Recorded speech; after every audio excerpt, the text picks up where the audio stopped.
Hello friends, तो आज हम देखते हैं कि भगवत गीता के अनोखे प्रश्न का पार्ट 1 हमने देखा था। उसमें हमने ये देखा था कि यदि गीता का ज्ञान न देते तो क्या युद्ध होता। तो उसमें मैंने ये बताया था कि युद्ध जो है नहीं भी हो सकता था, और युद्ध होता तो पांडवों की हार भी हो जाती। बिना गीता के ज्ञान के कुछ भी तय नहीं होता पहले से। जो भगवान कृष्ण ने कहा है कि प्रकृति के गुणों के अनुसार मनुष्य समुदाय कार्य करता है, तुम्हें लगता है कि मैं करता हूँ, तो इसका मतलब उनका ये नहीं है कि सब कुछ तय है, तुम एकदम बाउंडेड हो, तुम कुछ कर ही नहीं सकते, ये नहीं था। उनके कहने का मतलब है कि जैसे तुम्हारे गुण होंगे, जैसे तुम्हारा ज्ञान होगा, जैसे तुम्हारी प्रकृति होगी, उसी अनुसार तुम कार्य करोगे, क्योंकि तुम्हारे एक एक थॉट भी कंडीशनिंग है, और थॉट के अनुसार ही तुम रिएक्ट करते हो। जैसे थॉट होता है, अगर थॉट पर तुम्हारे थॉट के प्रति अवेयरनेस नहीं है तो तुम जैसे थॉट आएगा वैसे ही रिएक्ट करोगे। और थॉट कहाँ से आएगा? थॉट भी उसी माहौल और प्रकृतिवश रहेगा। मतलब यही कि एक एक थॉट कंडीशनिंग है, उसी थॉट के अनुसार तुम रिएक्ट भी करते हो। इसीलिए भगवान कृष्ण ने कहा है कि सब कुछ प्रकृति के गुणों के अनुसार होता है। तो यहाँ पर जो तुम्हारा अहंकार, जो मन, बुद्धि और ये शरीर, ये सभी हैं, ये सभी आ जाते हैं प्रकृति के अंतर्गत। तो अब यहाँ पर एक क्वेश्चन ये उठता है कि फिर जो वो मैं है, मैं क्या पर्सनल मेरा है? क्योंकि उसमें तो मैंने यही बताया था कि अहंकार जो है वही सब कुछ करता है। मतलब अहंकार को लगता है वो करता है, लेकिन वो करता नहीं है। क्योंकि अहंकार क्या है? अहंकार तुम्हारा नहीं है, ये बात यहाँ पर समझना है। जो कहते हैं कुछ लोग कि वो मैं भावना जो आ जाती है सबके अंदर, वो क्या मेरी पर्सनल होती है? मैं भावना क्या होता है कि एक जैसे शरीर बना बच्चों का, जैसे जब बच्चे का शरीर बनता है तो उसमें मैं भावना होती है। वो कैसे होती है कि उसको टच करोगे तो उस शरीर को दर्द होगा या कुछ भी, तो ये मैं भावना खैर नहीं है। वो तो अपने शरीर के प्रति संवेदनशीलता होती है सबके अंदर। तो मैं भावना कैसे आती है? मैं भावना कुछ अलग चीज़ नहीं है, वो भी प्रकृति के अनुसार ही आती है। इसीलिए भगवान कृष्ण ने कहा है कि प्रकृति के गुणों के अनुसार सब कुछ होता है। तुम्हें लगता है मैं करता हूँ, वो मैं भावना जो है वो कुछ और नहीं है। वो वही विचार हैं, वही प्रकृति में चल रही प्रवृत्तियाँ हैं, वही मन में चल रही प्रवृत्तियाँ, विचार। और ये मन में प्रवृत्तियाँ कहाँ से आती हैं? ये तुम्हारे वही माहौल से आ रही हैं, तुम्हारे प्रकृति से आ रही हैं। तो इसीलिए कहा गया है कि प्रकृति के गुणों के अनुसार सब कुछ स्वयं होता है, और तुम्हें लगता है कि मैं करता हूँ, और वो मैं है ही नहीं।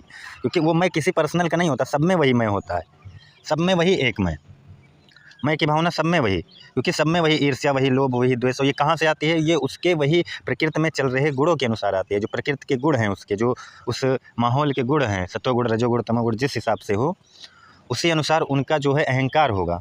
अहंकार किसी का पर्सनल नहीं होता, पर्सनल अहंकार नहीं होता। इसको मैंने बार बार बताया। शायद कहीं पर मैंने कहा था कि जब तक तुम्हारा ये शरीर है तब तक तुम्हारे शरीर के लिए पर्सनल होगा, लेकिन ऐसा नहीं है। शरीर के लिए पर्सनल होगा, मेरे कहने का मतलब ये था कि वो शरीर के लिए होगा, लेकिन तुम्हारा नहीं होगा। वो जो है लोगों द्वारा दिया गया अहंकार है, तुम्हारा अपना अहंकार भी नहीं है। जिसको तुम मान रहे हो मैं करता हूँ ऐसा, वो भी तुम्हारा नहीं है। वो अहंकार भी दूसरों ने दिया है। ये कैसे? क्योंकि तुम्हारे अंदर गुस्सा भी दूसरों के द्वारा आता है, तुम्हारे अंदर लोभ भी दूसरों का आता है, मोह भी दूसरों का रहता है, सब कुछ दूसरों का रहता है। और यही जो मैं की भावना है, यही कि ये मेरा, वो मेरा, ये दूसरों का दिया हुआ है। इसीलिए गीता में कहा गया है कि तुम्हें लगता है तुम करते हो, लेकिन वो मैं जो तुम करते हो वो तुम पर्सनल कोई नहीं है, वो दूसरों के द्वारा दिया गया है। इसलिए उसको भगवान कृष्ण कह देते हैं प्रकृति के गुण। प्रकृति द्वारा, प्रकृति ही सब कुछ करती है। तुम्हें लगता है मैं करता हूँ, क्योंकि वो कोई मैं है ही नहीं पर्सनल जो करता हो। और वो मैं जो है भी वो कंडीशनिंग है पूर्णतः सबसे, तो कोई पर्सनल मैं है ही नहीं। तो यहाँ पर जो ये मैं क्या है या कैसे आता है, ये यहीं से समझ लो। मैं कुछ है नहीं, वो भी वही विचारों के मैं मतलब क्या, वही मन का मन समझ लो, पूरी मैं की दुनिया है। और मैं कोई जिस तरफ अट्रैक्ट हो उस समय वो मैं की भावना होती है। बस यही होता है। मतलब मन ही मैं है एक हिसाब से। अहंकार और मन एक ही समझो। बस अहंकार जो है, जैसे कह सकते हैं मन पूरा प्रवृत्तियों की जड़, और अहंकार किसी एक के प्रति उस समय अट्रैक्शन, ये जो है वही है, लगभग एक ही चीज़ें हैं। तो वही बातें मैं यहाँ पर समझाना। एक हिसाब से मन को कह सकते हैं कि वो सुपर सेट है, और अहंकार जो है वो प्रॉपर सबसेट है। बस यही चीज़ें हैं, बाकी कुछ नहीं है। तो यहाँ पर इसी बात को समझना है कि अहंकार तुम्हारा पर्सनल नहीं होता। तुम्हें लगता है कि वो तुम्हारा है, तुम कर रहे हो, लेकिन वो जो तुम्हारे अहंकार की एक एक प्रवृत्ति है पूरा, वो सब प्रकृति की है, तुम्हारी कुछ नहीं है। वो अहंकार तुम्हारा प्रकृति के द्वारा दिया गया है, लोगों द्वारा दिया गया है। तुम्हें लगता है वो तुम्हारा है, नहीं, वो भी दूसरों ने दिया है। सब कुछ दूसरों का दिया हुआ है, सब पूरा प्रकृति के द्वारा सब कुछ दिया गया है। इसका मतलब ये नहीं कुछ भी पहले से तय था, नहीं। तुम अभी भी अपने ज्ञान को बदलो, विचारों के प्रति अवेयर हो, विचारों की पकड़ कमज़ोर हो तुम्हारे शरीर से, देखो सब कुछ बदल जाता है। फिर सुख का मतलब कोई ये नहीं कि मरने के बाद कोई सुख प्राप्त होगा तुमको, अगले जन्म में कोई सुख प्राप्त होगा, नहीं। इसी जन्म में अवेयर होकर जियो। सबसे बड़ा सुख अवेयरनेस ही है। अवेयरनेस से बड़ा सुख कुछ भी नहीं है। लोग कहाँ कहाँ फंसे होते हैं, बिना मतलब कि जंजालों में फंसे होते हैं लोग। मतलब सब दूसरों पर डिपेंडेंट है। तुम्हारे अंदर देखो कि कुछ लोग लव अफेयर इन जैसी चीज़ों में अपने टाइम बर्बाद करते रहते हैं। मतलब उनका दुनिया ही मतलब दूसरों पर पूर्णतः डिपेंड है, अपने को कभी देखा भी नहीं। वो ये भी नहीं सोचते कि ये जो मेरे अंदर लव की या ये सभी चीज़ें जो कुछ पर्सनल चीज़ें होती हैं, इनके जो थॉट आ रहे हैं वो भी कंडीशनिंग मात्र हैं पूर्णतः।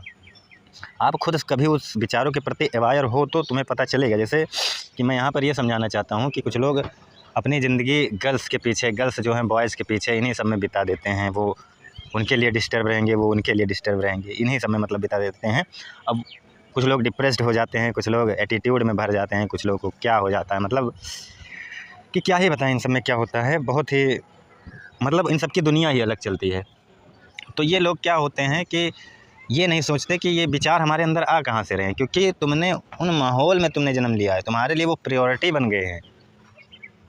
गर्ल्स तुम्हारे लिए प्रायोरिटी है, इसीलिए तुम्हारे मन में गर्ल्स को पाने का विचार है। भले ही बाहर से तुम कितना दिखाओ, मैं ये नहीं करता, मैं इन सब में नहीं रहता, ये वो, लेकिन अंदर अंदर तुम भी जान रहे हो तुम्हें उस चीज़ की ज़रूरत है, क्योंकि तुम्हारी कंडीशनिंग वैसे ही हुई है।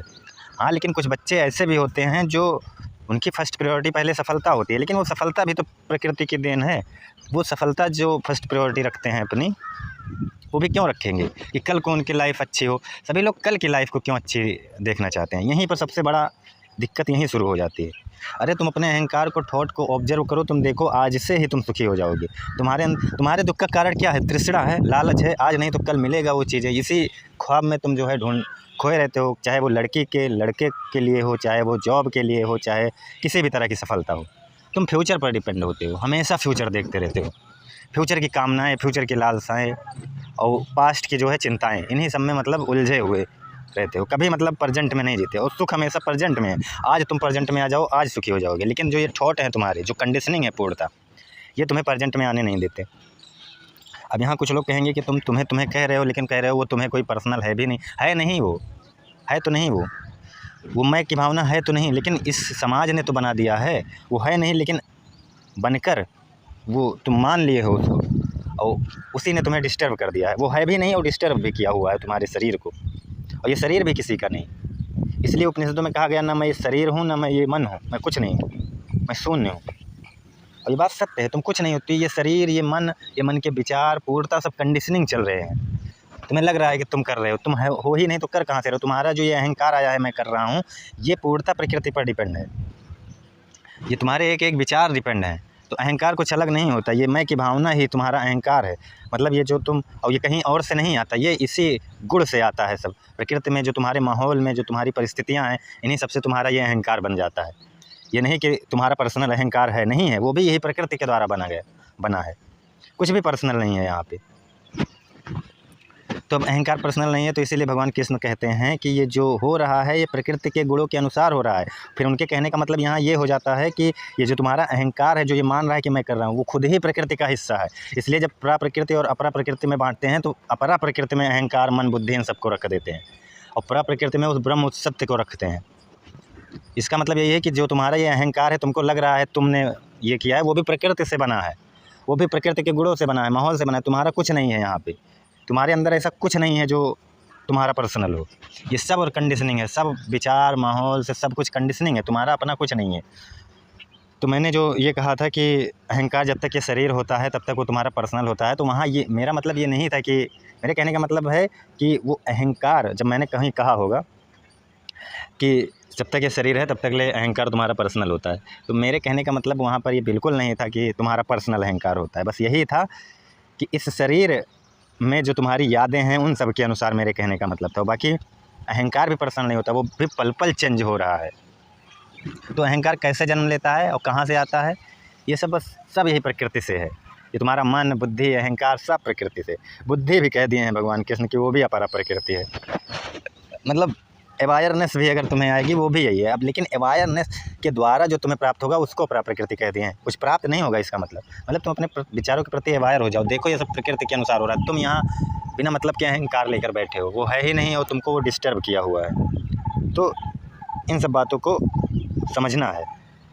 तो ये जो था गीता का दूसरा क्वेश्चन था जो कि कन्फ्यूज करता है। और बाकी जो आत्मा, परमात्मा, जीवात्मा जैसे शब्द हैं इसको हमने बताया भी है। कि जीवात्मा मतलब यही अहंकार ही हो गया जो कि पर्सनल नहीं होता। और जीवात्मा का पुनर्जन्म कैसे होता है, बार बार वही प्रवृत्तियाँ आ जाना, माहौल में चल रही प्रवृत्तियाँ दूसरे शरीर में आ जाना। जब नया शरीर जन्म लिया तो वही गुण फिर आ जाते हैं, लोभ मोह ईर्ष्या द्वेष, तो यही हो जाता है पुनर्जन्म। और परमात्मा मतलब वो भक्ति मार्ग वालों के लिए परमात्मा शब्द दे दिया गया, बस। आत्मा परमात्मा में कोई डिफरेंस नहीं।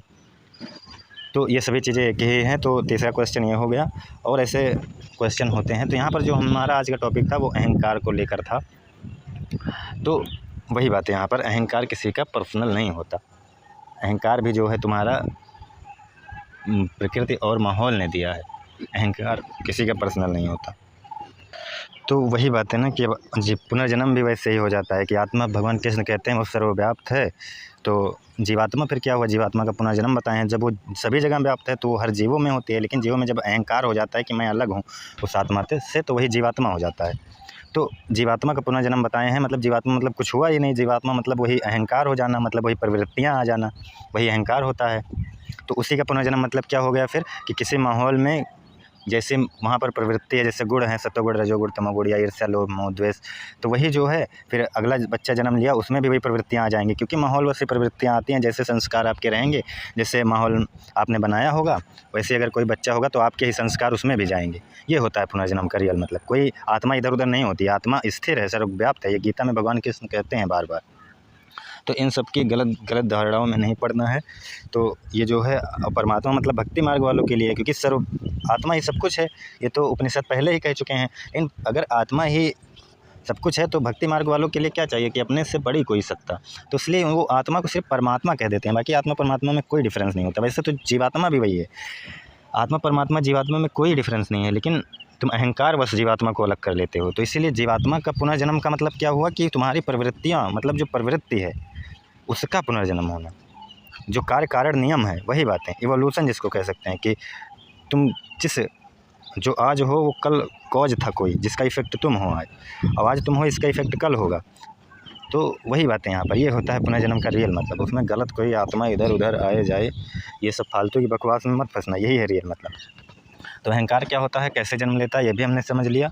गीता ना होती तो क्या युद्ध होता, ये पहले पार्ट में समझ लिया। और पुनर्जन्म जैसी चीज़ें समझ लिया। और भी ऐसे बहुत से डाउट्स भरे हैं गीता के, जिसको हम धीरे धीरे समझेंगे। तो यहाँ पर यही कि अहंकार किसी पर्सनल का नहीं होता, ये इस टॉपिक का मेन था। वो प्रवृत्ति है, वो विचारों का जो है एक हिसाब से कह सकते हैं प्रवाह है। और वही विचार तुम्हें लगे कि मेरे विचार हैं तो वही अहंकार हो जाता है। और विचार जो है आप जानते हैं, मैंने बार बार बताया, वो माहौल से आएंगे। और विचार आपके हार्मोन को कंट्रोल करते हैं, हार्मोन आपके बॉडी को कंट्रोल करते हैं। और वही अगर जब अवेयरनेस आ जाती है, आप विचारों को ऑब्जर्व करने लगते हो, तो विचार मान लो प्रकृति बस आएंगे भी, तो आपको बस सिर्फ इतना ज्ञान होगा कि ये तो बस विचार हैं, वो भी मेरे नहीं है, ये तो प्रकृति से आ रहे हैं। तो विचारों की पकड़ आपके शरीर पर कमज़ोर होगी, जिससे कि पहले जो था आप तुरंत डर जाते थे, ये वो तमाम तरह की, तब आपको सब पता चल जाएगा कि ये सब मन की ही प्रवृत्तियाँ हैं। जब विचारों को ऑब्जर्व करने लगोगे तो आपको यही पता चलेगा ये सब मन के ही प्रवृत्तियाँ हैं, मन के द्वारा ही आ रहे हैं। आप उनको देख सकोगे, ऑब्जर्व कर सकोगे। तो जो हार्मोन विचार आने पर हार्मोन तुरंत रिलीज हो जाते हैं। आप एड्रेनालिन, कार्टिसोल या डोपामिन, जो हार्मोन होते हैं अपने अपनी स्थिति पर, डर की स्थिति पर या खुशी की स्थिति पर, तो रिलीज होते हैं। आपका शरीर तुरंत वैसे रिएक्ट करता है। जैसे एड्रेनालिन या कार्टिसोल हार्मोन रिलीज हुआ, हार्ट बीट बढ़ जाएगी, चिंता बढ़ जाएगी, डर लगने लगेगा। लेकिन जब आपको ये पता चल जाएगा कि ये तो बस विचार हैं, विचार मेरे नहीं हैं, वो तो प्रकृति से आ रहे हैं, मैं खुद ही वही प्रकृति हूँ, तब कहीं ना कहीं आप में एक पॉजिटिविटी रहेगी हमेशा कि ये तो बस विचार मात्र हैं। और विचार आएंगे आप में, लेकिन वो पॉजिटिविटी की वजह से आप उन विचारों को ऑब्जर्व कर सकेंगे। और कहीं आप सोचोगे ये तो बस प्रकृति में सारे एक विचार है, तो आपके अंदर वो पॉजिटिविटी होने की वजह से हार्मोन आप पर नहीं इफेक्ट करेगा, रिलीज नहीं होगा उतना फास्ट। आप उन विचारों को ऑब्जर्व कर सकते हैं, देख सकते हैं उन विचारों को। तो इसमें फ़ायदा क्या होता है कि पहले क्या होता है कि बिना ऑब्जर्वेशन के, बिना मतलब जागरूकता के, अवेयरनेस के, आप विचारों के साथ रिएक्ट करते हैं। आप मतलब कठपुतली मात्र हैं, जैसे विचार आ रहे हैं वैसे आपका शरीर रिएक्ट कर रहा है। आप मतलब पूर्णतः विचारों और प्रकृति और माहौल से घिरे हुए हैं। लेकिन अवेयरनेस आने के बाद आप उन विचारों को ऑब्जर्व कर सकते हैं, देख सकते हैं, चेंज कर सकते हैं, रिएक्ट नहीं करेंगे। आप में डर नहीं होगा, ईर्ष्या नहीं होगी, लोभ नहीं होगा, मोह नहीं होगा, द्वेष नहीं होगी, जितने भी मन की ये तमाम तरह के जंजाले हैं, ये सभी कुछ नहीं होगा आपके अंदर। आप इन सब से मुक्त हो जाएंगे। और यही जो है दुख का सबसे बड़ा कारण है। मन ही दुख, मन ही सुख, मन ही स्वर्ग, मन ही नर्क। मेरा इस पर भी एक वीडियो है कि मन ही यदि तुम्हारा जो है शांत है, आप मन के विचारों को ऑब्जर्व कर सकते हैं, देख सकते हैं, सब प्रकृति और माहौल बस आ रहे हैं। मैं अगर प्रकृति और माहौल बदलूंगा तो मेरे विचार चेंज होंगे। तो आप हैप्पीनेस फील करेंगे, खुश होंगे, तो वही स्वर्ग है। स्वर्ग नरक कहीं कोई बना हुआ स्वर्ग नरक नहीं है कि मरने के बाद आपको मिलेगा। पता नहीं कहाँ से भ्रांतियाँ फैल गई। ये स्मृति ग्रंथ और जो पुराण थे इन्हीं सब के आने की वजह से सब फैली, बाकी उपनिषदों में ऐसा कुछ नहीं है। तो उपनिषद ने पहले ही सब कुछ साफ कर दिया है, सब कुछ तुम्हारा मन ही है। और नर्क क्या है? नर्क यही है कि तुम ईर्ष्या, लोभ, मोह, द्वेष में फंसे हुए हो, तुम अपने विचार को नहीं ऑब्जर्व कर पा रहे हो कि ये कहाँ से आ रहे हैं ये विचार, तो वही नर्क है तुम्हारे लिए। तुम हमेशा किसी लोभ में फंसे हुए हो, फ्यूचर की कामनाओं में कि आज नहीं, आज मेहनत कर लूँ कल वो मिल जाएगा, आज ये कर लो कल वो मिल जाएगा। मतलब प्रेजेंट में जी ही नहीं रहे हो। प्रेजेंट में जीना ही समझ लो सफलता है। और ये मत सोचो कि कल को मुझे, आज मेहनत कर लूँ कल को मैं सुखी हो जाऊँगा। लोग फ्यूचर देखते हैं, घंटा ऐसा कुछ नहीं होता कि फ्यूचर में आप सुखी होगे। हर क्षण जी लो, हर क्षण जी लो, विचारों को ऑब्जर्व कर लो हर क्षण। वही फ्यूचर में आप कितना भी सफल हो जाओगे, सुखी नहीं होगे। सफलता सुखी नहीं देती, शांति नहीं देती, सफलता सिर्फ सुविधा देती है।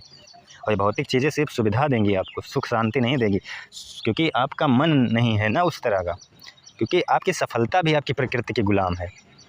आप जिस चीज़ के पीछे सफल होने जा रहे हैं वो भी दूसरों ने दिया है, दूसरों को दिखाने के लिए, दूसरों को ये एहसास कराने के लिए कि मैं भी कुछ हूँ। सब कुछ तुम दूसरों के लिए ही कर रहे हो, अपने लिए तुम कुछ नहीं कर रहे हो। तुम कितना भी कहो कि मैं सफल हो जाऊँ, ये वो भी दूसरों ने ही तुम्हें सफलता की ओर ढकेला है, इसलिए तुम ऐसा कर रहे हो। तो विचारों को ऑब्जर्व करो ना, देखोगे तुम्हें सब धीरे धीरे पता चलेगा सब कुछ यहाँ दूसरों के द्वारा दिया हुआ है, मेरा अपना कुछ नहीं है।